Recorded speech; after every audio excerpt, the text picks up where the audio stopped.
Okay, so here's an update on the CRV. It has been 2 weeks since I've had the clutch done. What I found out is the master cylinder is cooked, so it's going into the shop tomorrow to get that replaced. What I have on the roof here, because the car is still driving and I have needed it, just 1.2 by 2.4 meter, 5mm thick steel sheet that I'm using to fabricate a bash plate. Couple of little things I've noticed while driving the car the last week or so. I need a larger trailing arm spacer. I'm going up to 3 inches. I'm not going to fit 30s at the moment. Secondly, because it's also causing some weird angles on my camber arms, and yeah, that should do it well. But the real reason I'm filming this today is because the biggest thing I've hated about this car since I bought it is this pathetic glove box. I bought a rare JDM right-hand drive only glove box off Demo JDM on Instagram, and the install is actually very simple, as CRV Lift Build 21 on Instagram. He's already done his, and it's literally just take the glove box out, 3 bolts, unplug the airbag wire after disconnecting the battery. Obviously, I don't want the airbag blowing up in my face as I remove it, so I've disconnected the battery. Screws that retain the glove box, and then, yeah, pull it out of the way. Side note, I wish somewhere in Australia would sell a cabin air filter, because I fucking need one. There. 1, 2, 3, and that should just lift out, and then you just pull that cable off. Those 3 nuts off, I'm just gonna lift that one off from the back, go in there and pry out that cable. Bloody hell, that plug was a bitch to remove. So I gotta get a 2.6 ohm resistor for that, so my airbag light stays off. But I'm just gonna tuck that down here, so easy enough to do that when I'm ready.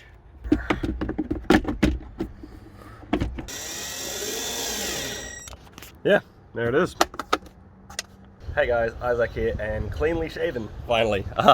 So we're down here working on the Honda. I've just gotten it back from the shop yesterday, had a new master cylinder put in, and it is driving the best it has driven in I don't know how long. I didn't realize how mushy the entire driveline felt until I got that replaced, and now like shifting into gear, immediately like coming off the clutch, like everything just grips so well, pulls so well. I just didn't realize that's what I was missing before, so I'm really glad that's done, and that new heavy duty clutch actually feels like it's doing its job. I'm just down here putting my last tow hook on. So back in vlog 1, when I pulled this off to paint the bumper and everything, I couldn't get this back on, and I was running short on time, and I just needed the bull bar on for the trip. I didn't expect to have to do any snatching, and luckily I didn't have to, so that was all good. So yeah, now I'm just putting that tow hook back on because I need to use the bolt threads down there. Now the trouble I'm having is on the tow hooks, they have this little like metal nub that protrudes. You can see where I've scratched up trying to pry the tow hook in, and that nub has just fallen into one of the bolt holes, so I'm trying to pry that out so I can get those bolt holes lined up. I got this side in, but yeah, this side's still just giving me some grief.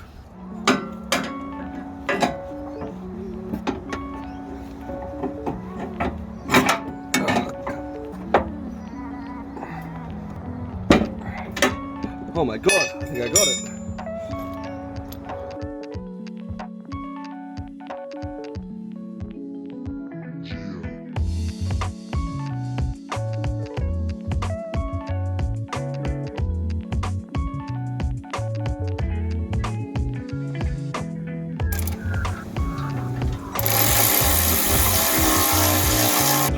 Okay.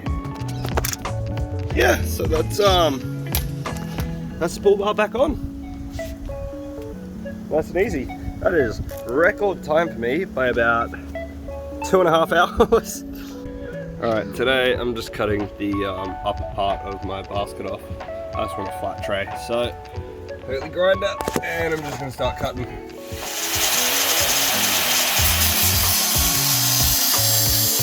trying to cut the welds themselves, just wasn't getting it, so I'm just cutting it from the back where I can get a good angle, and then I'll clean up and grind away.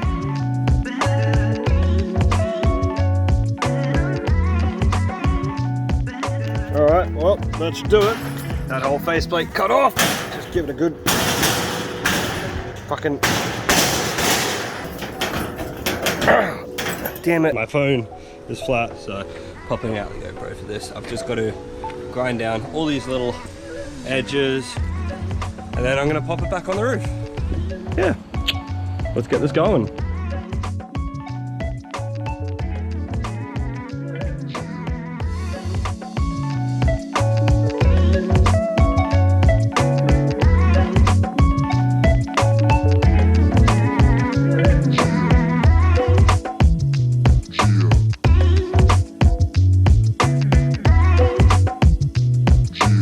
Okay, so I have fully removed that front plate and ground down the welds. Just galvanized black zinc coat because no rust is ideal.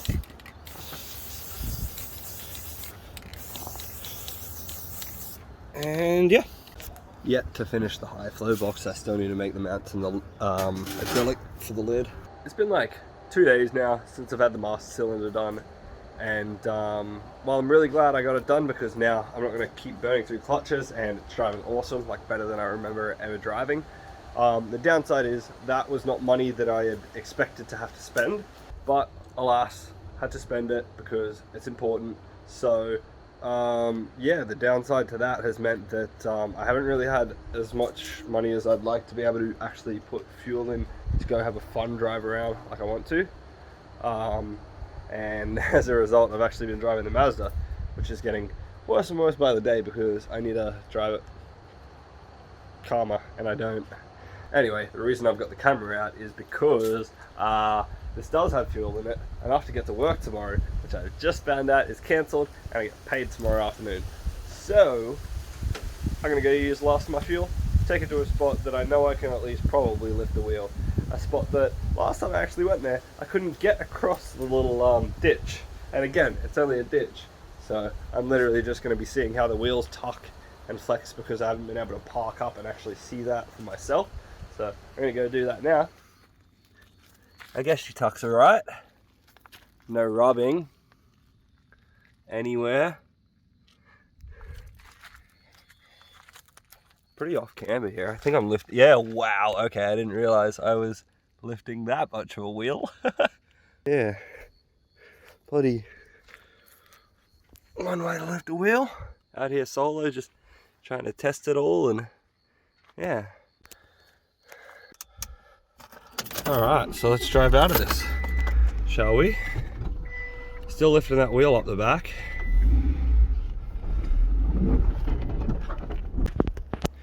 So it's what's the time? It is 1:20 in the morning. It was not supposed to rain tonight. It started raining. So now I'm out here trying to dry this off as much as possible so it doesn't rust overnight, because it wasn't supposed to fucking rain. I was gonna paint it tomorrow. Alright, so I've been down here thinking for a while. You know, it's been 3 weeks since I got the clutch done. It's been a week since I got the master cylinder done. So this being the phase of the build where we test everything out, let's be honest, last vlog, while it was my favorite vlog and you guys seem to love it, I didn't really test it. I drove up a hill and through a little bit of mud. Not even close to what I would consider a challenge for this thing. You can tell my excitement is there. We are finally going to take this thing and properly flex it out, try and lift some wheels. I'm hoping to hit up the same track that would have been the very last time I actually went four-wheel driving, which was around October last year. Fingers crossed it's similar enough, and yeah, I will see you guys there.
Now this is why I don't understand why people tell me to quit this thing.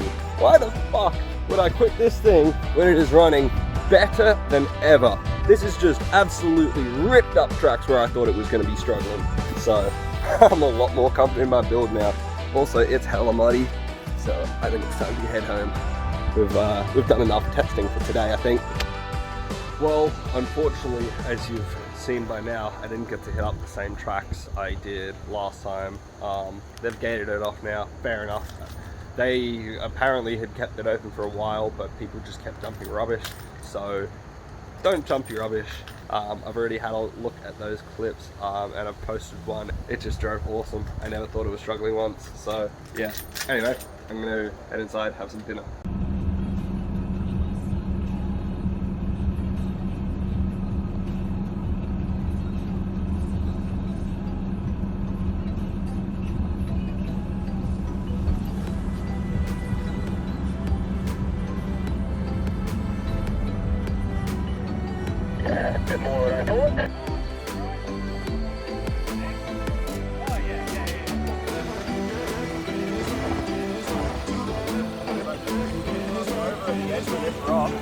Yeah, righto. Should be right.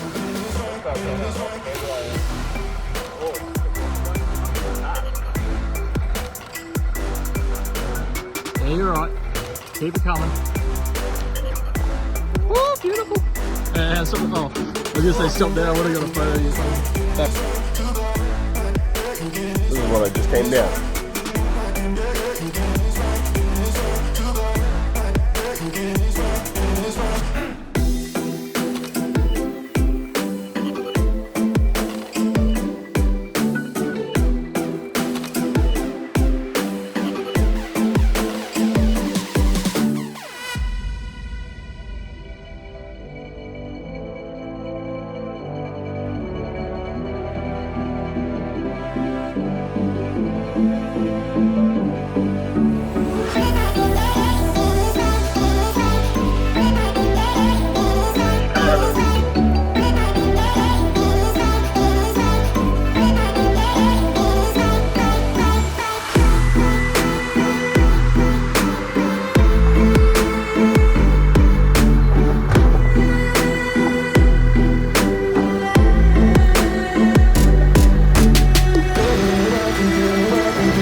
Into Bunnings. I wanted to get this 1 meter long, 1.5 mil thick, 40 by 40 mil square tube. That's going to be my new bash bar and spacer slash brace bar for the bash plate. So I'm just going to go head to the bolt shop now. Alright, you see that X there? That's what I need to drill out. So I'm going to drill here. I've already gone and knocked it up against that. I'm going to need to space it down with some washers. The bash plate will bolt under that, so between the head of the bolt and the bar. Alrighty guys, that'll probably do it for this video. I'm getting a bit tired and this video is getting a bit long. So to wrap up, I've just gone ahead and put those washers in there to space the bash bar down. In terms of the actual shakedown of the vehicle and what I've figured out, what I haven't, there's a few undiagnosed knocks and a few diagnosed noises. I'll start with the stuff I've figured out for sure. So there's a squeaking coming from my rear camber arm bushing. So I'm going to go up to a 3-inch trailing arm spacer, the toe drop bracket and adjustable toe arms. That'll fix my rear. No more squeaking, no more towing out. So that'll be awesome.